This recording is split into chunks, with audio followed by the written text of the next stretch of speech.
Okay.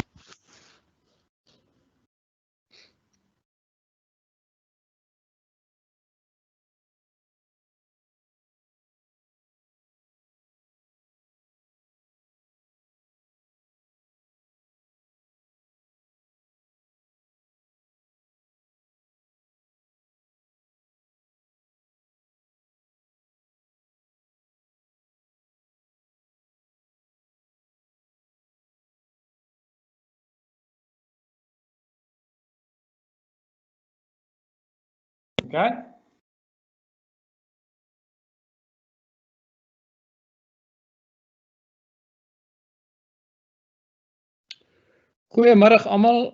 Ons is baie bly dat julle vandag aangesluit het by ons.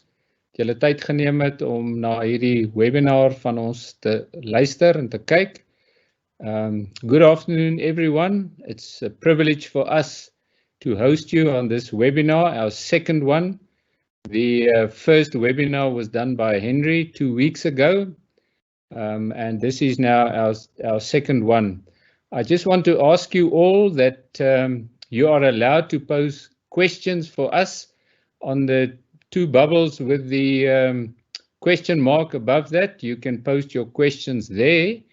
At the end of the presentation, Henry will facilitate the questions and we will try and answer your questions as best as we can. Yeah, again, thank you for joining us. I think it's for us a privilege. And you know what, at Ultima, we always ask ourselves the question, why do we exist?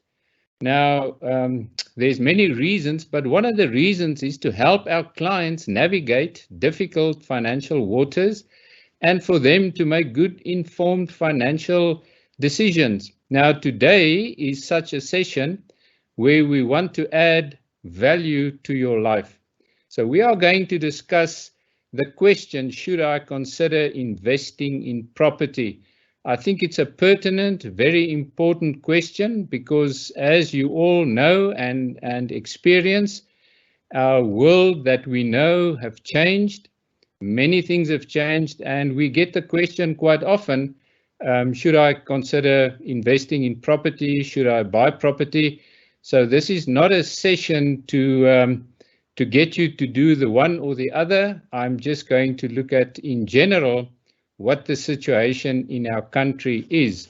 So without further ado, I'm going just to give you the agenda, and we are going to look at the current South African economic situation, the residential property situation. We're going to look at listed property, and always remember that listed property includes commercial and other types of property as well.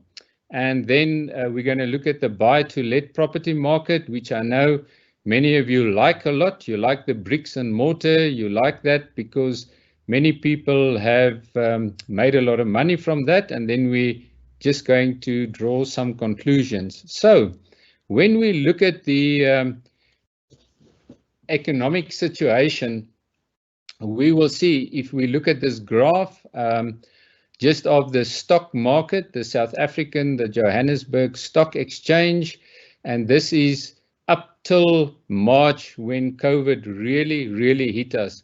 Now, unfortunately, I don't have the long-term graph here, but before about 2014, we saw a steep rise in our stock exchange, especially after the property crisis of 2008. We saw the market rise, and from about 2014, we saw the market moving basically sideways. We had a bit of a uptick in 2017 when we saw when Ramaphosa was elected president, the market really went up and we thought that we're going to have a nice rise in the stock exchange, but we saw a sideways movement. And I'll explain a little bit later why this has happened. So we've seen even before the COVID-19, we had a sideways movement of the stock market. And we really thought at the end of 2019 that we are going to get a breakout, a positive breakout from that wedge that the market formed at that point. And broke out, but then it came back again. And then, unfortunately, we saw the effects of COVID-19, and we just saw that the market just plunged about 34%. And fortunately, many of the investors only received their quarterly statements around about May, but the quarterly statements reflected the drop of about 35%, and many were very worried. Now we saw how rapidly the stock market increased again to about 54,000 points, which is just a little off the high of about 58,000 before COVID-19. So we've seen that the stock market recovered quite nicely. And the question we're going to ask is this sustainable going forward? Now, when we look at the Rand, well, before we get there, the situation before the COVID-19 was that we already saw that unemployment rose rapidly. Government told us that our unemployment rate were about 29%, the highest it's ever been. And that was a very worrying situation. We also saw for the past couple of years, at least 5-6 years, our GDP, which is just our economy, only grew between 0.4 and 1%. I can't really remember. Every beginning of the year, they said that it will increase 1.2%, and then we ended up about 0.4%. So we saw that there were really no growth, and all the economists told us for our country to prosper, we need at least economic growth upwards of 3.5%. So we are very far behind that, and this is even before COVID-19. Now, many investors we know were very worried about the prospects of us being downgraded by the ratings agencies. And many asked us the question, oh, what's going to happen to our country once we've been downgraded? But the stock markets normally price that in. So when we saw the final downgrading, I think it was the end of April, we didn't see, as many expected, another big tumble, because unfortunately the market has already tumbled, but markets normally price this in on the downside and also positively on the upside. One of the other concerns is the Rand that steady depreciated. Now, if you look at this graph, it might look like the Rand increased, but this is a graph. If the graph moves upwards, it's the Rand losing value against the major international currencies. So the black line is just an average of what our Rand has lost over the last 20-30 years, and on average we've lost about 7% against our international trading partners. So the green line you can see there is just the 233 days moving average.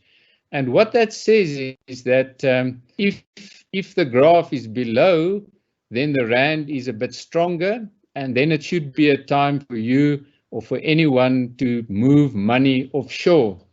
But the point of this graph is to say that even in good times, when Trevor Manuel was Minister of Finance, our Rand basically depreciated at a rate of 7%. And we can expect that going forward, if not accelerated. So the Rand is on a steady downward spiral. Now we see that most of our government institutions currently is in dire straits because they are totally dependent on government bailouts. And we see that this is not a sustainable situation. This can't last forever, and we've had the sad news that government is trying to keep SAA afloat, and we'll talk a little bit about that later on. Also, our government debt as a percentage of our economy, of our GDP, actually increased from 40% about 3 years ago to currently 70%. And we see that it's not really the quantum, because many people say that our country is not as bad as other African countries, because theirs are more, and even other emerging markets, their debt is more than 100%, but it's not the quantum that's worrying, it's the rate of change. It's how quickly it moved from 40% up until 70%. So what we can see since COVID-19 is that unemployment is set to skyrocket. Now, many people say that at least 1 million people can lose their jobs. Some people say it can actually be up as high as 7 million. And I think if we were on about 29% of unemployment, this is even worse. We saw that government now tries to help people who lost their jobs, who couldn't do business or work during COVID-19, the level 5 and level 4, and that they instituted new grants. Now, as it helps a lot of people, the grants that the government will give, we can't really see that child grants that's been implemented will be able to stop after this. So that just means that government will have to fork out more money to continuously pay these grants. Also, we've incurred about 500 billion additional debt, and some people will say, and rightly so, that it's not all of it physical debt, but eventually with everything that the government will have to do, it can actually hit 1 trillion rand. So if we add this to our existing 70% of GDP debt, this can really push us close to the edge, or even over the edge. Now, we see that government, and I alluded to that in the previous slide, they are unwilling or unable to rectify the problems that we see at Eskom. We see now at SAA. We thought that they would maybe just liquidate SAA because we don't really need a government airline, but unfortunately government wants that. So we saw yesterday that they will require another 24 billion rand to bail out SAA. So we see now, as a result of COVID-19, there's going to be major business failures. We're going to see liquidations increasing. We already said more people are being laid off. Unemployment is going to rise, and SARS estimated that if we only lose 1 million jobs, that SARS will collect 160 billion rand less. Now, if it increases up to 5 or 6, even as high as 7 million, you can think how much less tax government is going to collect in the next and the coming tax years. And all of this actually doesn't bode well for our economy. So just in conclusion, we see that we are in for higher debt. We're going to have lower tax collections. We're going to have higher unemployment, which is going to exacerbate the situation. Now, this is very interesting that more businesses plan to occupy less office space. Why? Because they learned that through COVID-19, many businesses can effectively operate from their homes. They sent their employees home to work. Well, everybody had to stay home, and a lot of businesses could actually work.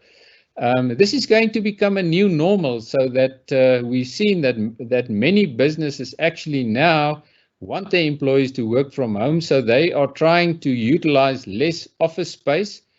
It's also going to mean less travel for business, because people see that it's much more effective to have a Zoom meeting with 20 or 30 or 40 people than flying them all in.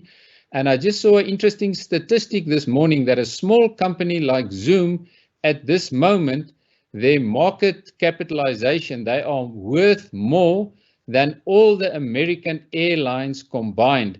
At the 15th of April, their market capitalization were $48 billion, and all the airlines were $46 billion. Subsequently, Zoom shot up to $66 billion. So a small little online company is now worth much more than all of the American airlines combined. Now, when we are talking about property today, for property to really prosper, we need a vibrant and growing economy. And this is so important if we're now going to look at the different properties. So we're going to start looking at the residential property market. Now, I actually listened to a webinar of Irwin Roeder about 3 weeks ago, and he had a slide, and I just couldn't find the slide to just show you the long-term residential property cycle, which has been in a negative downward trend for the last 15 to 20 years. And this has actually been exacerbated in 2008, and the property market, especially the residential property market, didn't really return to its normal or former glory that people thought it to be. We also see, and we don't want to speak about this quite often, but the fears, not the land grabs, but the fears had a negative effect on residential sales. All of a sudden, it took much longer for properties to sell. People were more negative. People first wanted to see what the outcome is going to be before they're going to buy. And we also see that now with the high personal debt, that's quite an inhibitor. People can't really buy new properties because the national credit regulator wants people to have a certain margin before they can enter into contracts, especially for buying a house.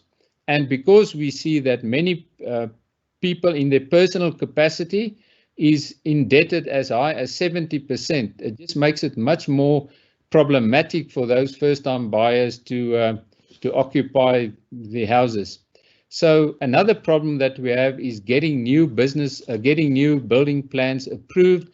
We see that it takes months and months. We know, and a lot of this is from our own clients that we hear that want to either build on or that want to build new property, that they just can't get the plans approved if they're not willing to pay some money at these local governments. So that's quite a problem. Now, what has happened since we've had COVID-19? We've just seen that we're going to have much more job losses. People are going to lose their property. There's going to be more supply of property on the market.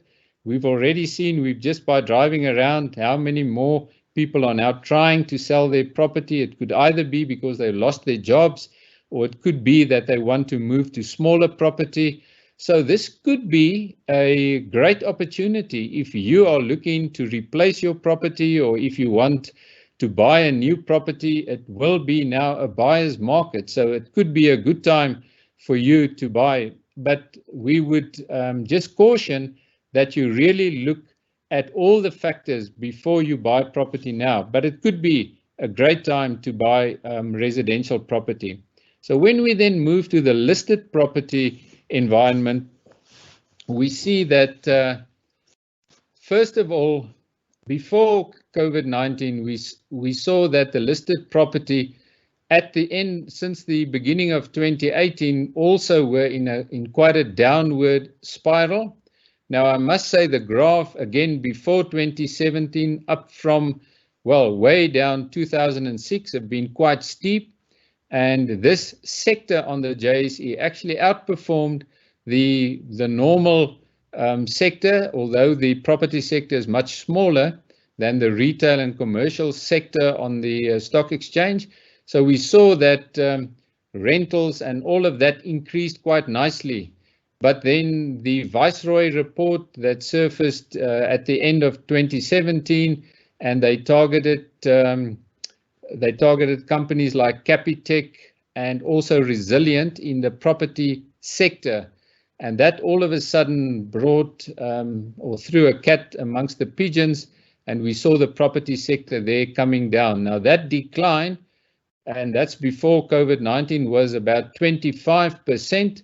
And we also saw that there were other structural problems with the listed commercial property at that point in time. Now the commercial sector property we used very, very successfully for clients to get a very good income, quarterly income that used to increase nicely per annum. But of late, we saw that there's really structural problems in the listed property sector, and we had to make other plans or find other alternatives. So the slowdown of the general economy before COVID-19 actually had an impact on property from about 2015 up to 2017. Now, we already saw that listed property companies reported declining profits. It was very difficult for them to get return on their investments or to get their income growth to more than double digits. That was many times 2 or 3, 4%. And as I said, the Viceroy report then had a devastating effect on that.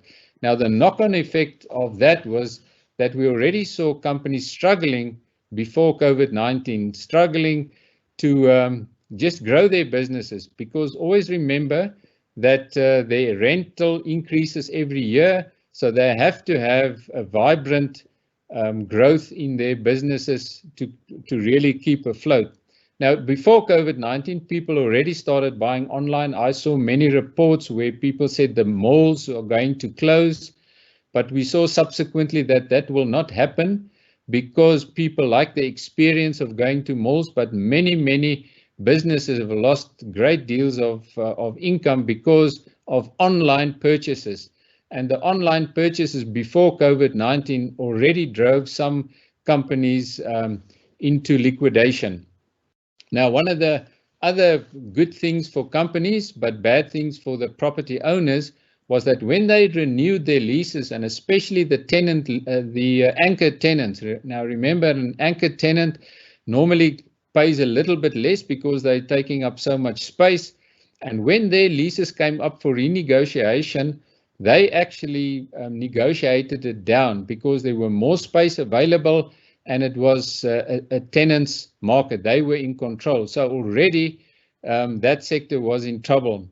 Also, we saw that while this was happening, we saw new malls were still being built. Office space was still being built. So we saw that the demand decreased quite rapidly, but there were still new malls built. And this obviously had a devastating effect. Now, on this graph, you can see that after COVID there in March, we just saw basically a vertical drop in the listed property space. It has actually subsequently been ticking up again, so it might be a good thing for maybe the next couple of years, but I'll talk a little bit around that. So you saw we lost about 25% in value before COVID-19, and then just after COVID-19, we lost another 45%. So in total, listed property lost about 70% of their value.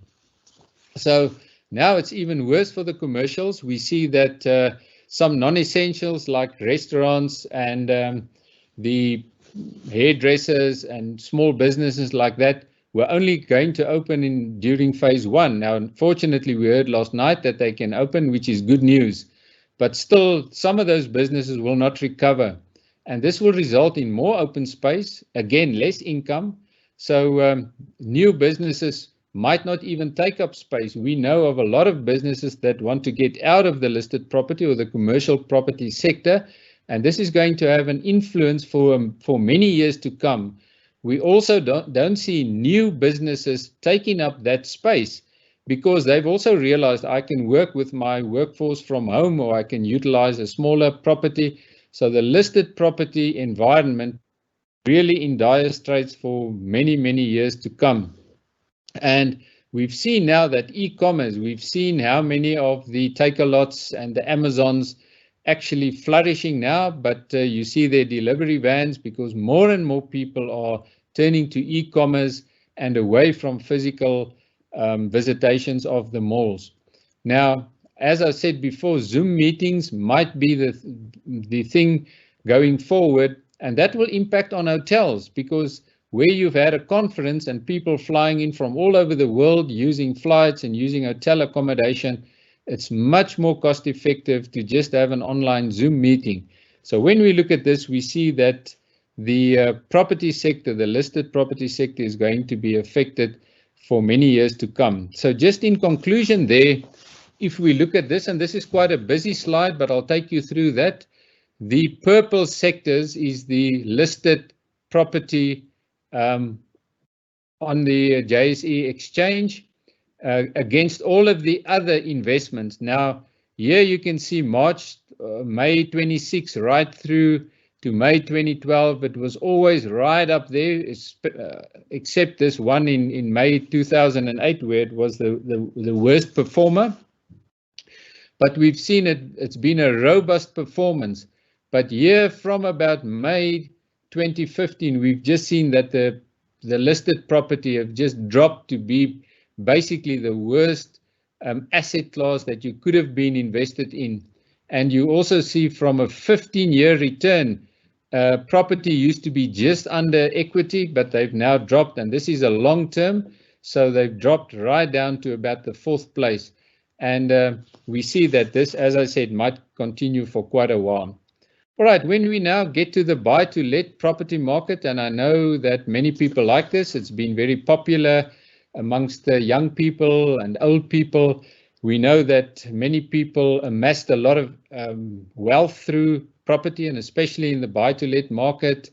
And it's been, why has it been that? Because it's been a passive income generator, especially when you are in retirement.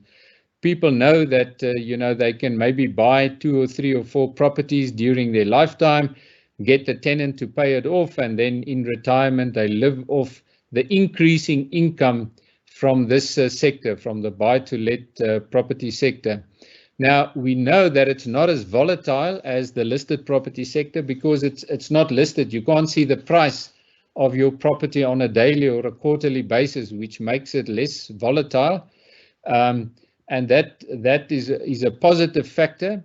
We've also seen that people were quite worried to again enter into the buy-to-let market because of the fears of the land grabs and property rights that's in jeopardy. And we actually saw some of the listed property companies that ventured into the residential space where tenants just stopped paying their monthly their monthly property that they should actually pay. So we've seen that just some people just stopped paying, and that had a huge impact on those sectors of the market. And today it's very, very costly. If somebody in your buy-to-let property, if they claim certain rights, you can't just get them out, and it's quite expensive. We've seen, and I'm only talking about our clients coming to us and saying the problems that they have. It can cost you up to 30, 40, 50,000 Rand to get a delinquent tenant from your property. So it's very, very important that you understand, when you enter this market. And I think maybe 20 years ago, when things changed up to that point in time, it was maybe a no-brainer. And maybe for some people now that think that property prices, and I'm going to end off with that as well, as property prices have dropped, it could be a great time to get in again. But I just want us to look at the situation around that. Now, also we see that with the buy-to-let, because it takes so long for property to sell, we've had a lot of people saying, I've been trying to sell my property for the last 6 months, 7 months, 8 months. We know people in retirement that have bought retirement properties and wanted to sell their residential properties. It's now up to 2 years, and they couldn't actually sell that. They've dropped their prices. They still can't sell that. So it's not something that you can turn into money very, very quickly. And as areas deteriorate, I know of one client that told us that they actually got a B&B, but these guys that get the plastics on a weekly basis, they've got their place where they put up the plastic that they collect from the dust bins, and that's very close to their property, and they can't get them away, and people are not interested in coming to their B&B anymore. So things like that can influence your property value very, very quickly. All right, so the same issues actually prevail after COVID-19. The only positive, I think, that's arisen from this is the fact that property prices dropped, and if you feel you can handle that, it might be a great time for you to enter into those properties. Also, what we've seen is that the income of the properties decline. because a lot of the people have lost their jobs, they can't pay, and some people know that they can't recover that. It's going to be very difficult, to get somebody that didn't have a job or didn't get paid for maybe 5 or 6 months now to up and pay the arrears as well. So a lot of people are actually losing a lot of income that they are dependent on. So it's very important to really understand whether you are in that market to be able to collect the rent and to be able to be on top of that all of the time. Now, we've seen the lower interest rates. The interest rates dropped by about 2.5%, which is great, should be great for property. We haven't seen the property, the values spiking, so it's still maybe a good time for you if you really want to get into this market to maybe buy at a great price. And as people lose their property and they have to enter the rental property market because they have to have a place to stay, that could be a great benefit for the income going forward. And as I say, the declining property prices could be the entry for you because I believe, are at a significant low time. Also, we see that at the moment, the building cost is much higher than what you pay for existing property. So that could also be great for you when you just want to buy a property. Right now, in conclusion, we always seen, and this is basically the buy-to-let property market, the problems that people face is that in retirement, people normally need all the income that they get from their buy-to-let property. So what they don't do, they don't have large emergency funds for maintenance and upkeep of the property. So we see many times that the property, just the value of the property and just the way that it deteriorates over time, because people then either have to use other money, and many people don't have discretionary funds to use to maintain that property. And many times, I think this is probably one that we've seen the most, where people say, I've got this fantastic tenant. She's an old lady, she's retired, she gets a pension, and she looks after our property so well. So we don't feel like increasing our rent every year because she won't be able to afford that, and she really looks after our property so well. So one day when she leaves to go and stay with her children or in a retirement village, then we will increase our property, the rent that we want from the subsequent new tenant. And what we see, because they don't keep money for the upkeep, it's very difficult to fix the roof. I've had somebody the other day say to me, Gerrit, I have to take 50,000 Rand from my other investments to fix my buy-to-let property's roof. Now, if you just work that out in terms of the rental, how much rental that is that they actually forfeit or have to use now, but they didn't use it. So if she didn't have other money, she would have been in trouble. So people don't factor that in. They also don't factor in all of the costs that's involved, and especially not the rates and taxes and all of these other taxes that's involved. And again, about 2 or 3 weeks ago, I had somebody telling me that from 4 properties that I own, I get an income of 30,000. So when I wanted to start working with that, well, that's the net income that they're getting, and they also going to get some pension. They said, no, that's the gross amount that we get. There's still a lot of expenses that's got to be deducted off that. So we all do that. We say, oh, I'm getting 5,000 or 7,000 for this rental property of mine. But at the end of the day, they don't factor in all of the costs. Also, we see that people don't take into account the vacancy factor. Now, it's great if you have this one tenant that stays with you for 4 or 5 years. But we see today that people don't stay that long. And normally when they leave, you've got to do some upkeep, change the carpets, paint. And it takes about 2 months to get another tenant in. So people don't factor that in when they work out their cash flows, what they're going to require from that property over time. And one of the things that we see for people in retirement is the fact that when they are on holiday or when it doesn't suit them, the tenant phones up and says, my geyser burst, please can you have it fixed? Now they're on holiday, they've got to now try and make plans and provision for that instead of the agent. Now, most people have an agent, and many of them have said to us, you know, the agent collects the monthly rent, but that's about all they do. They don't really look after our property. We have to do that. And people, they just get annoyed when they just want to have a normal life. They're not geared to really maintain property, to look after that property, and then they get these calls, something has happened, the geyser burst or a water pipe have burst, and they've got now to fix that, get a plumber, make sure that it's done. So there's all of these hassle factors that we've seen. Now, also in conclusion, I said at the beginning that you know, we've had our investors in listed property, especially through unit trusts, and that bode well for them for many years. But over the last 3-4 years, you saw those graphs, how the capital values declined. So we are not negative of property, but we don't think that for the next 5 to 10 years, it would be the right place for getting a stable, continuously growing income.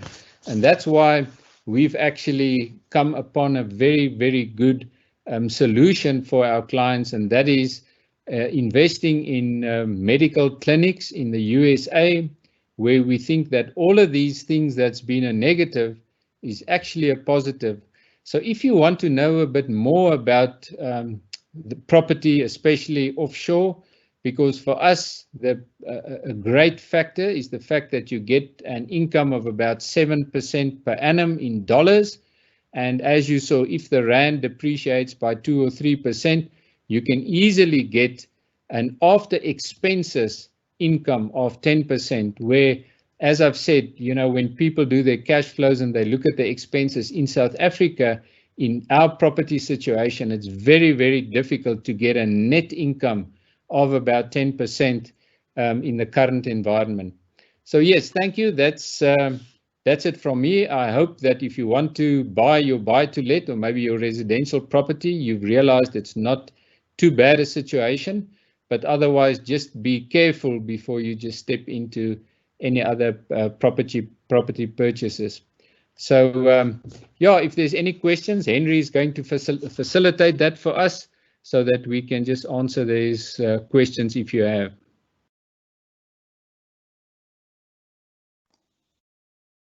Thank you, Gerrit. Thank you for the presentation.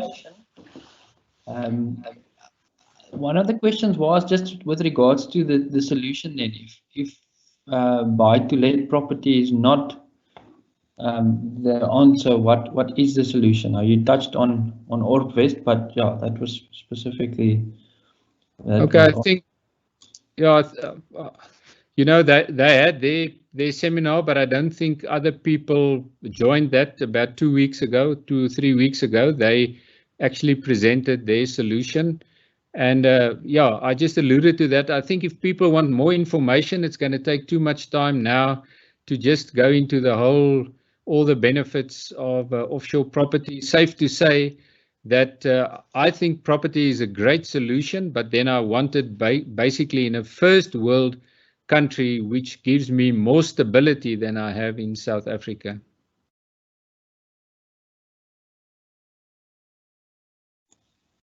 I haven't seen any other questions. Maybe just you've spoken about the next 5 years. If you look at a longer term, does your analysis still apply to that, or is it specifically to just the next 5 years?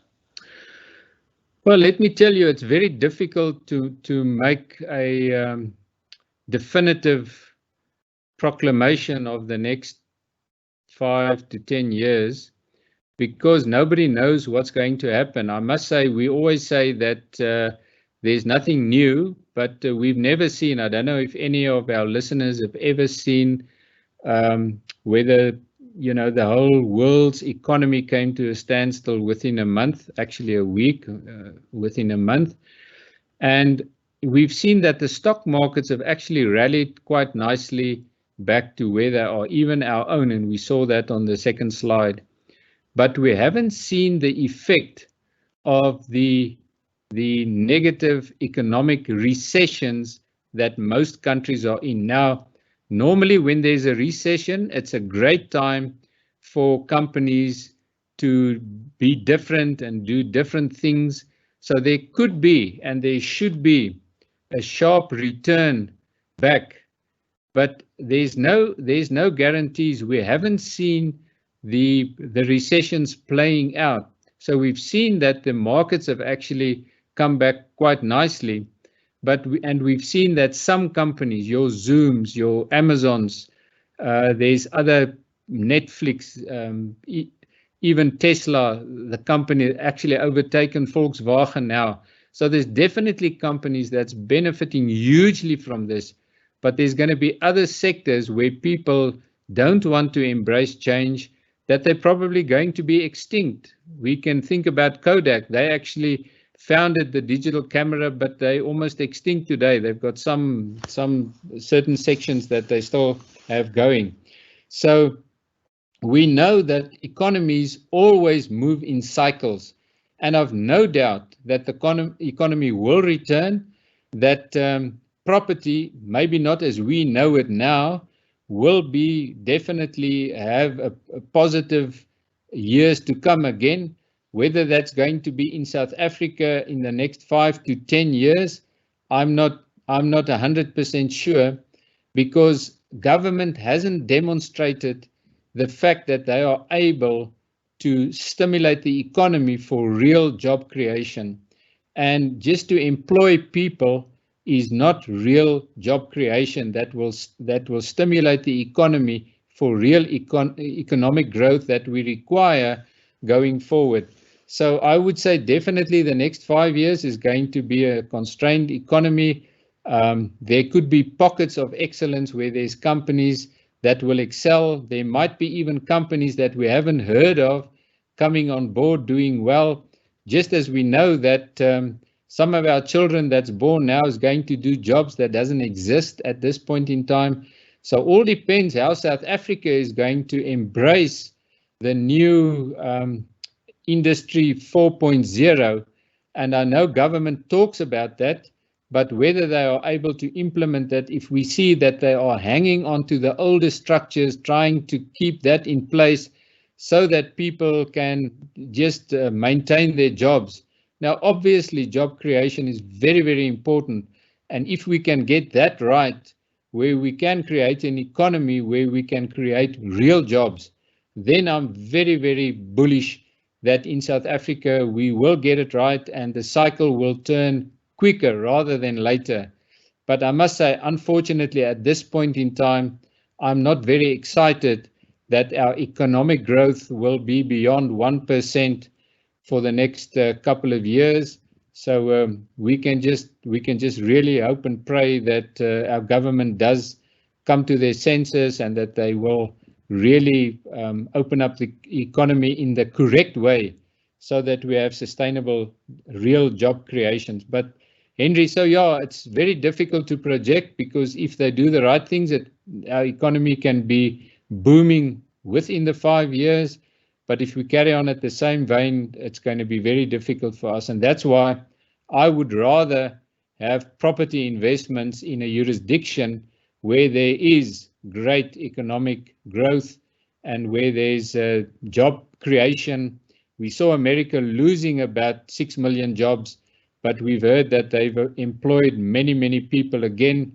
So that just shows you what can happen, and that's what we hope that our government gets right as well. Gerrit, there's a question that came in. It reads, the offshore investments in clinics, are these monthly or lump sum investments? Now, let's just start there. All offshore investment where you take the money out of South Africa can currently, in the current environment, only be done via a lump sum. You can't do it on a monthly basis. You can accumulate in a savings account or in a unit trust in South Africa, and when you have a lump sum of about $5,000, because that's what's required, that's about 85,000 to 90,000 Rand, then you can transport that, turn that into dollars and invest that in a clinic offshore.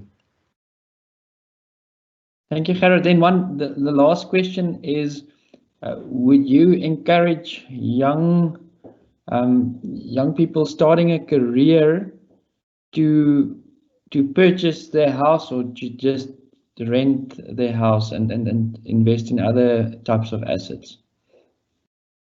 Henry, thank you for the question. It's a very valid and a very good question, and the answer to that is quite long. I think we should set up a webinar just on that, because it's such a crucial point. Now, just the short answer: your residential property is not an investment. Many people think it's an investment. It's not an investment. So people buy property and then they upgrade and they sell again and they upgrade. So they're forever paying off a bond.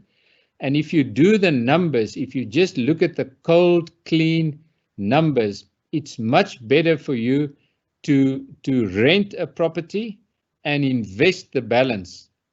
Now, that's done because I said it's a calculation. But when you look at residential property, you don't compare that to an investment. And that is why it's okay for people to buy a residential property. Because if you have a family, you don't want to move every 3 or 4 or 5 years because your lease is expired and the guy sold the place, or whatever the case may be. So there's different factors pertaining to your residential property than just the fact that, are you going to make more money at the end of the day? I would say if people buy a residential property and they don't have to sell every 5 or 7 years, I know the cycle is now longer, that would be much better than when you've paid off some money and you can get a good price. People think that they upgrade to a higher and a better property. And if you do the calculations there, you will see over time how much worse off you are. So again, this is, we can do a whole webinar, because you have to look at the pros and cons on all avenues. But the short answer is, if you've got a family and you're planning on staying in the area, then you buy, because your wife wants to make the place livable and she wants to do the things she wants to do, and she doesn't want to move every 2 or 3 years. So I hope that answers it. I know, as I say, there's about an hour's information that we can share just to show, what's the best to do in that instance. Thank you, Gerrit. Thank you so much. Okay, thank you, everyone. There's no more questions, then, yeah, this is done, and thank you for the time that you've set aside.